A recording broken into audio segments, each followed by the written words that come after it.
itu luar biasa kesaksian mereka. Jadi jangan dipikir kalau menerima Yesus itu hanya sebagian orang yang terpengaruh ya sama kawan-kawannya karena mereka emosional. No.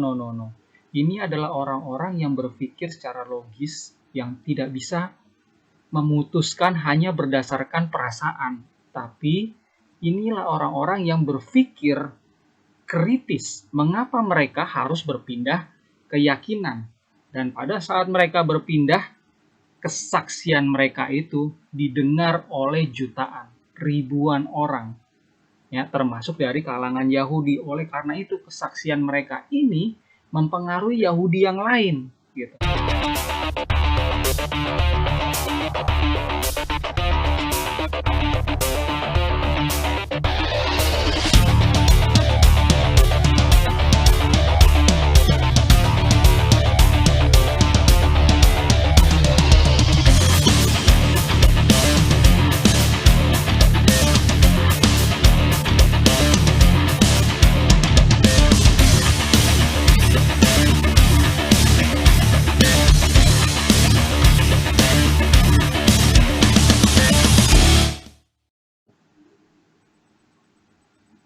Assalamualaikum, Shalom Alaikum, Assalamualaikum. Kembali lagi bersama dengan saya di channel Nasrani Indonesia yang terus membahas tentang agama, sains, dan juga sejarah.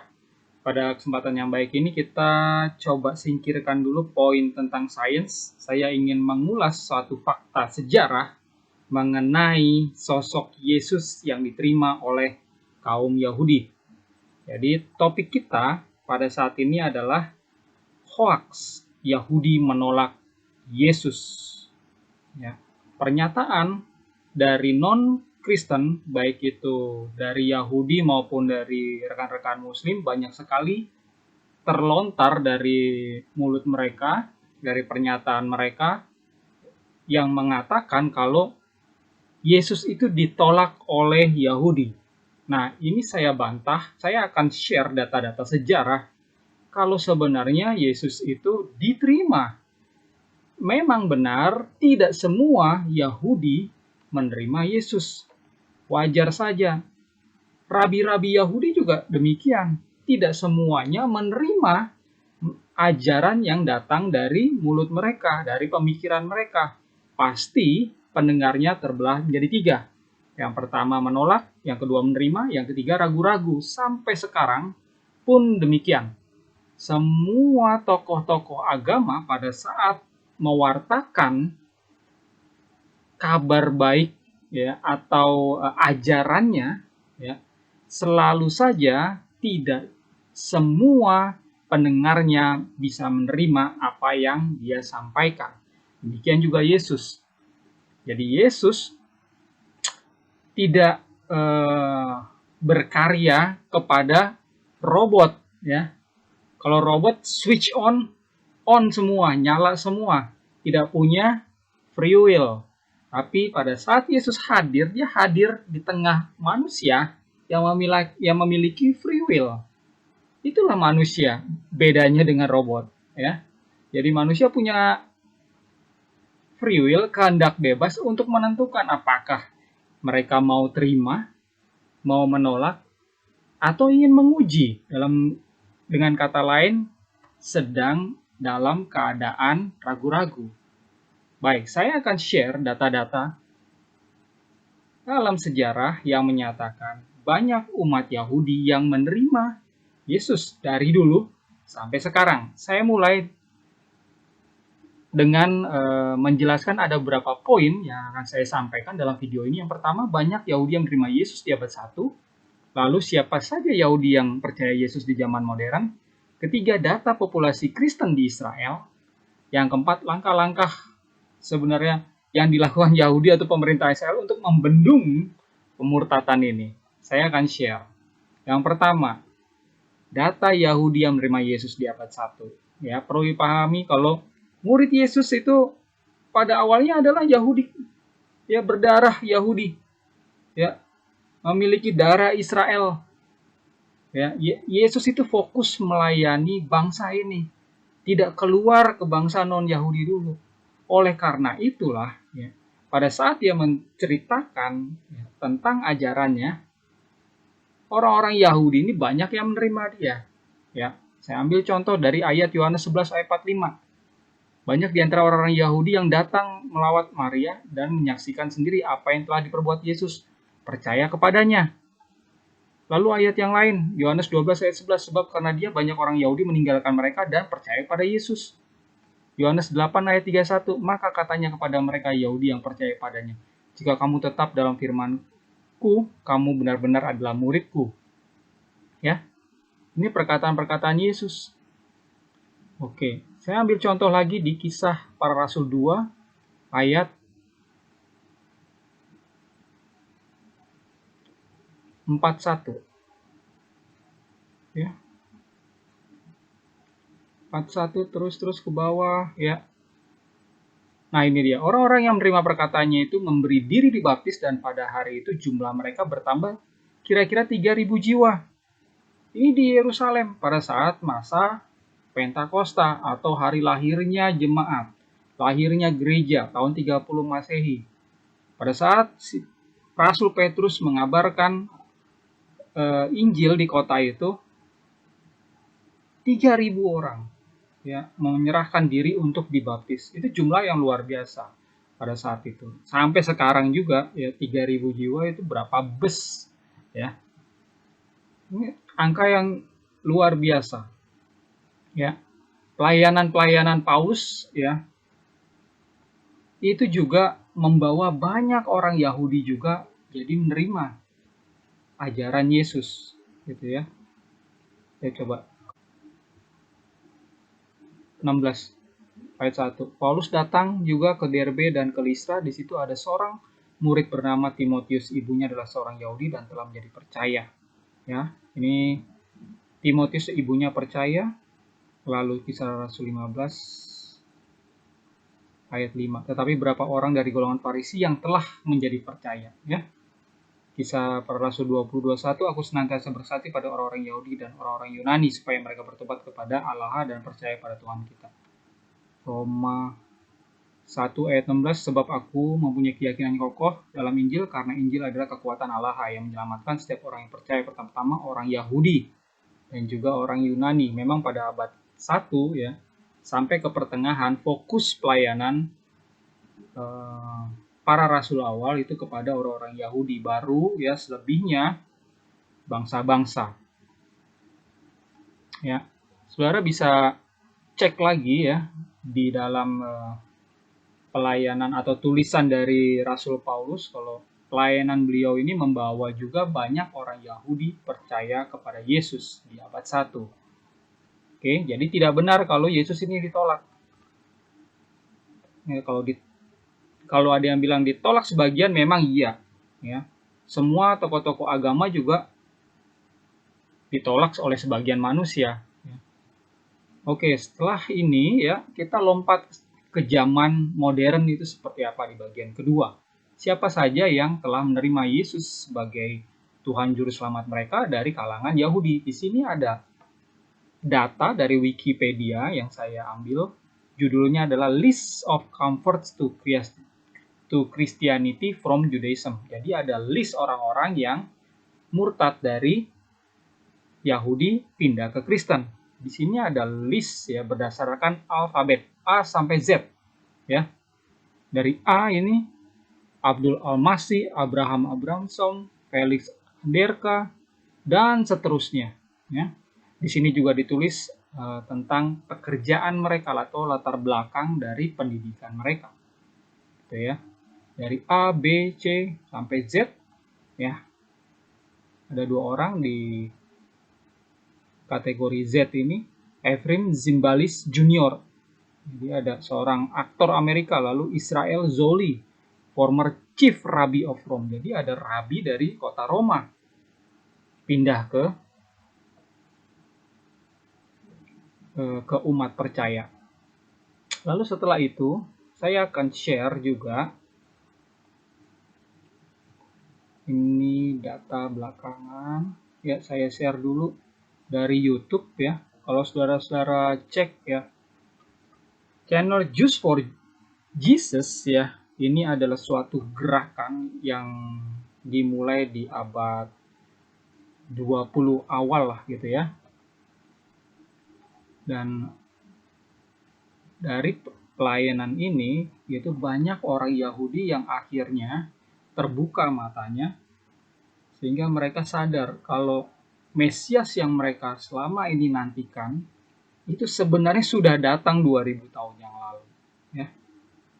Jadi banyak semenjak abad 20 awal orang-orang Yahudi itu menjadi percaya dari gerakan Jews for Jesus. Nah, di channel YouTube ini saudara-saudara bisa melihat kesaksian-kesaksian mereka. Di sini ada French Messianic Jewish Testimony ya. Kalau dibilang Messianic Jewish itu artinya adalah orang-orang Yahudi yang percaya Mesias, Mesianik ya. Itu bahasa Inggris yang berakar dari kata Aramaik Mesikaye ya. Mesikaye itu adalah Kristen ya, atau Kristianos di dalam bahasa Yunani ya. Dalam bahasa Inggrisnya adalah Messianic ya. Messianic Jewish berarti orang-orang Yahudi yang percaya kepada Yesus gitu ya. Ini ada banyak kesaksian di sini, saudara-saudara bisa tonton sendiri ya. Rabi-rabi Yahudi yang pindah juga menjadi percaya kepada Yesus juga ada di sini. Lalu kemudian ada satu channel yang menarik perhatian saya belakangan ini, yaitu One for Israel Ministry ya. Di sini ada kesaksian-kesaksian dari tokoh-tokoh yang cukup menurut saya fenomenal ya. Bukan orang sembarangan di kalangan orang Yahudi yang pindah keyakinan dari Yahudi percaya sama Yesus ya. Kalau tadi di website di channel sebelumnya itu saya share keluarga biasa ya, orang-orang biasa ya percaya kepada Yesus dari kalangan orang Yahudi. Nah, kalau ini adalah top persons mereka. Jadi bukan orang-orang yang berpendidikan biasa-biasa ya. Contohnya adalah ini James Tour ya. Ini adalah saintis atau ilmuwan dari Jewish ya di bidang chemical. Nah, beliau ini punya banyak perusahaan, beliau juga memegang banyak paten ya. Menjadi ilmuwan terkemuka bangsa Israel, juga banyak penelitiannya di US ya. Ini orang yang luar biasa, tapi dia bisa percaya sama Yesus ya. Selain dia juga ada Jewish professor ini juga ada ya. Lalu Jewish lawyer.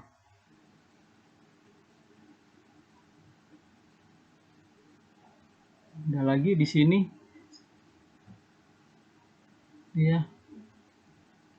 Saudara bisa cek ya satu persatu. Luar biasa kesaksian mereka. Jadi jangan dipikir kalau menerima Yesus itu hanya sebagian orang yang terpengaruh ya sama kawan-kawannya karena mereka emosional. No. Ini adalah orang-orang yang berpikir secara logis, yang tidak bisa memutuskan hanya berdasarkan perasaan. Tapi inilah orang-orang yang berpikir kritis. Mengapa mereka harus berpindah keyakinan? Dan pada saat mereka berpindah, kesaksian mereka itu didengar oleh jutaan, ribuan orang, ya, termasuk dari kalangan Yahudi. Oleh karena itu kesaksian mereka ini mempengaruhi Yahudi yang lain, gitu. Ini saya kasih contoh ya. Ini di video ini 28.000 kali ditonton, 300.000 kali ditonton, 384.000 ditonton, ya. Tadi saya cek. Nah, ini yang James Tour ya, ilmuwan dari Yahudi, ini kesaksiannya ditonton 1,2 juta kali. Ya, luar biasa ya. Terus ini adalah satu channel ya yang saudara bisa subscribe juga ya, dari Al-Zahri English. Sorry kalau saya bacanya terbata-bata. Ini menjelaskan kalau Christian in Israel face rise in hate crimes. Jadi memang ya, saya masuk ke poin berikutnya di mana ini sebenarnya orang Yahudi sendiri, pemerintah Israel sendiri itu sebenarnya ingin membendung kekristenan yang ada di negara mereka. Ini kan negara satu-satunya di dunia ini yang mengadopsi agama Yahudi. Ini satu-satunya negara Yahudi. Jadi jangan sampai orang Yahudinya menyusut, ya, agama Yahudinya ini menyusut, agama yang lain jadi menjadi mayoritas, gitu. Jadi ada langkah-langkah atau ya secara tidak sengaja itu maksudnya tidak diorganisir oleh pemerintah, tapi memang itu sudah natural ya. Akhirnya mereka lakukan itu untuk membendung ya.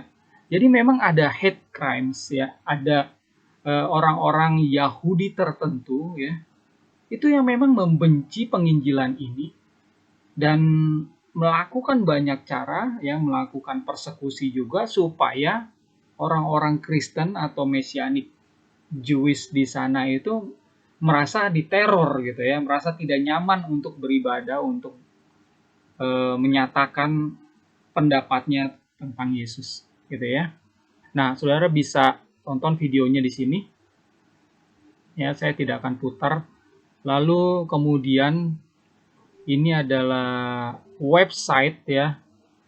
Saya ambil dari app.kehila.org/ministries ya. Kehila News Israel, Messianic Community News from Israel. Jadi ya belakangan ini ya sudah marak yang namanya komunitas orang-orang Yahudi yang percaya Yesus yang ada di Israel. Gitu. Jadi ini bukan komunitas 1-2, bukan komunitas segelintir orang Yahudi yang punya cuma beberapa sinagoge. Ini sudah banyak, sudah marak, ada di Yerusalem, ada di jantungnya Israel sendiri ya. Kalau saudara mau cek ya direktori mesianik organisasi di Israel ini ada beberapa kategori ya. Ada kejemaatan, ada pelayanan, ada sekolah, ada turis, musik ya, guest house khusus ya. Jadi tempat apa seperti hotel khusus untuk Kristen ya, stores ya, toko-toko atau ada bisnis. Coba kita cari yang ministries ya di sini. Ya, klik di sini. Ya.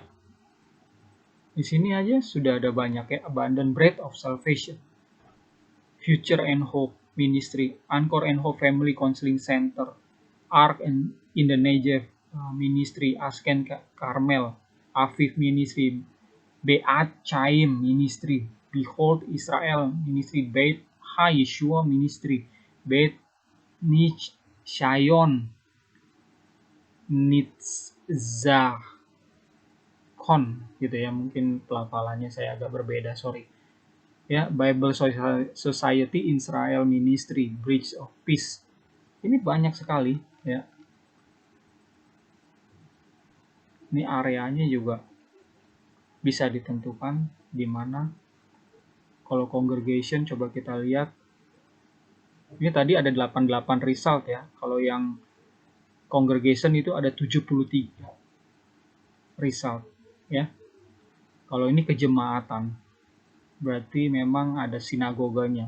Adonai Roy Congregation, Adonai Shama, Hafatz Yeshua All Nation Congregation Israel, dan seterusnya. Ya, ada 73 result. Ya. Luar biasa di sini perkembangan orang Yahudi yang percaya sama Yesus. Nah, sekarang saya masuk ke poin yang terakhir. Ini agak sensitif ya.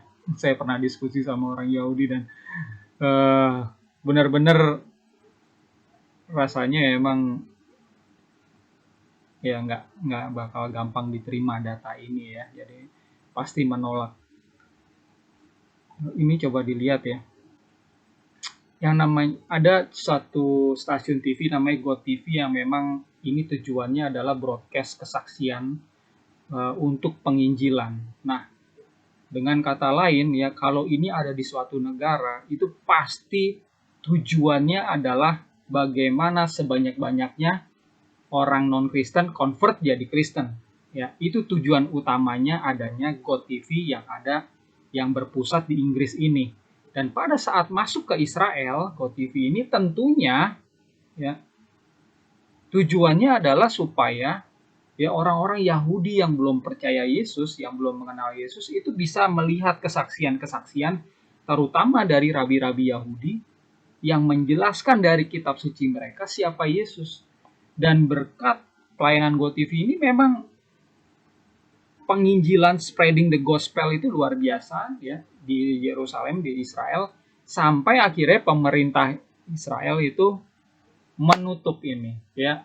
Jadi izinnya itu dicabut gitu. Ini suatu langkah yang menurut kita ya orang di luar Israel ini seperti nggak fair gitu ya. Tapi kita harus hormati inilah keputusan negara mereka ya. Jadi memang mungkin cara penginjilannya yang terlalu frontal sekali gitu ya. Oke, semoga para penginjil di sana ya, rabi-rabi mesianik juga tidak patah semangat ya. Jadi kalau GoTV ini memang dilarang untuk siaran, ya mereka bisa menginjil dengan cara yang lain gitu ya. Jadi mau nggak mau sih ya, orang Yahudi sendiri itu kan tahu agama mereka itu bukan agama syiar, bukan agama pewartaan ya, bukan agama penginjilan. Tidak ada namanya rasul orang Yahudi gitu untuk menginjili orang non Yahudi jadi Yahudi itu sebenarnya nggak ada. Yahudi ini sebenarnya agama tribal, agama turun temurun, agama suku gitu ya. Jadi karena ayahnya, karena ibunya, karena kakek neneknya Yahudi ya mau nggak mau anaknya, cucu-cucunya Yahudi gitu. Nah, Kristen ya ini berbeda. Ini agama yang menularkan ajarannya gitu. Jadi mau orang lain itu pindah ke Kristen. Nah, Kristen bersifat ofensif, Yahudi bersifat defensif. Nah, lama-kelamaan defense ini ya kalah juga dong ya. Pasti banyak yang convert. Nah, oleh karena itu pemerintah Israel ini sangat berhati-hati dalam hal ini. Mau nggak mau ini GoTV ini dicabut izinnya jadi berhenti siaran. Oke, kita hormati aja. Ini keputusan pemerintah di sana, bukan pemerintah kita. Kalau di Indonesia kan bebas-bebas aja ya. Oh iya, ini sebenarnya ada berapa banyak sih data umat Kristen yang ada di Israel ya? Itu sebenarnya nggak banyak loh, 2% dari total populasi Israel. Ya, ini data 2014, 1 Mei 2014. Jadi nggak banyak ya. Namun demikian ya, dilihat dari 10 tahun terakhir, 5 tahun terakhir, ini sudah banyak sekali orang yang convert gitu. Dan kalau memang ini tidak dibendung, ya mau nggak mau nanti jadinya berkurang ini yang Yahudi. Ya, ini baru Yahudi yang pindah menjadi pengikut Yesus di Israel. Ini belum bicara kalau di Amerika atau di Eropa, di mana tadi pergerakan Jews of Jesus atau Messianic Judaism itu sebenarnya dimulai di Eropa sama di Amerika gitu. Bukan awalnya itu di abad modern, bukan awalnya itu di Yerusalem sendiri ya. Oke, ini data terus saya masuk ke kalau saudara-saudara tahu namanya Rabbi Tobias Singer yaitu beliau adalah rabi yang sangat dihormati di kalangan Yahudi Ortodoks. Nah, beliau itu sampai membuat suatu gerakan yang namanya Judaism Outreach ya, atau Outreach Judaism. Di linknya adalah outreachjudaism.org ya. Kenapa gerakan ini beliau canangkan? Itu ini dia. Kenapa? Alasannya adalah Judaism's response to Christian. Jadi memang ini adalah respon orang-orang Yahudi atau dirinya ya untuk membentengi orang Yahudi pindah murtad menjadi Kristen. Ini sejak 2000 berapa gitu ya, coba kita klik di sini, muncul tahun berapa, ada nggak di sini? Ini nggak ada ya.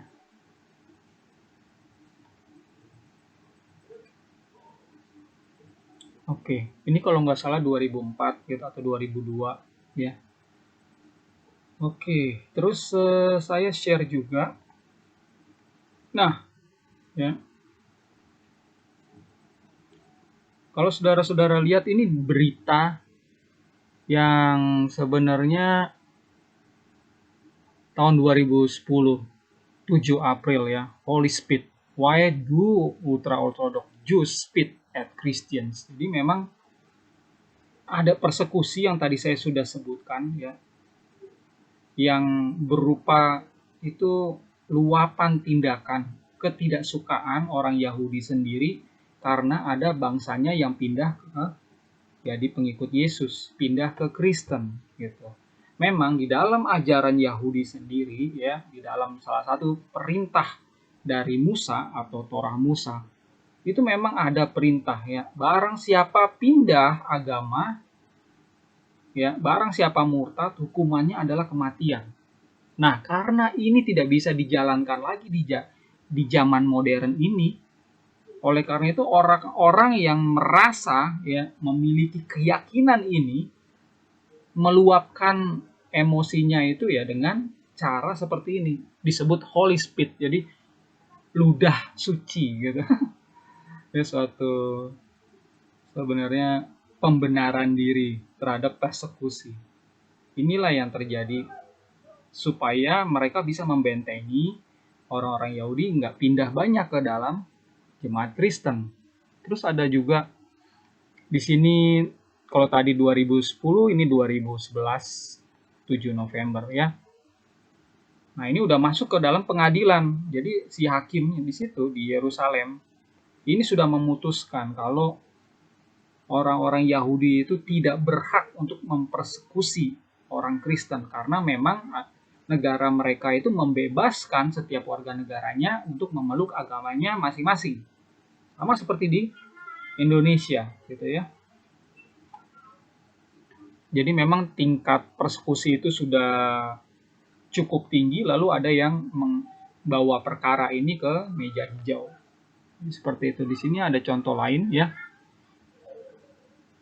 2017, 3 tahun yang lalu, Israel is not as Christian friendly as you think. Jadi sama aja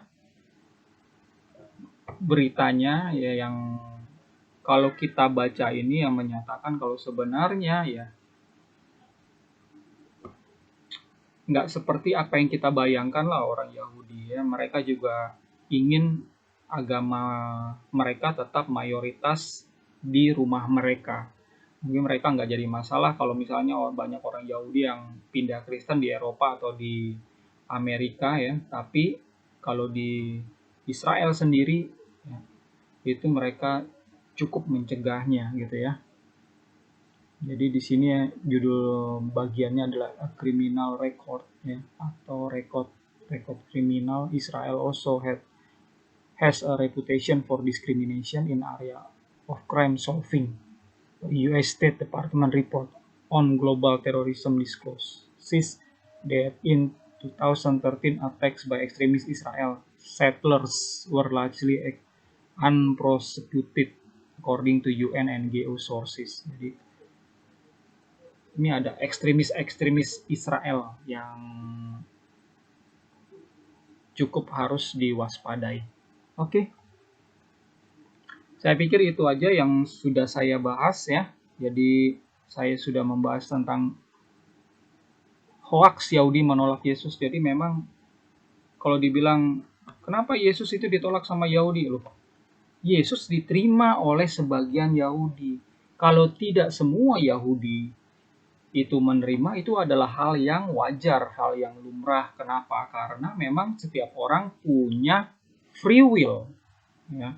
Nah, dari data zaman ke zaman ya, orang yang percaya kepada Yesus dari kalangan Yahudi sendiri itu datanya ada dan cukup signifikan ya. Oleh karena itu sudah saya jelaskan ya, kalau ada kelompok-kelompok tertentu ya yang ingin membatasi pergerakan penginjilan terhadap orang Yahudi.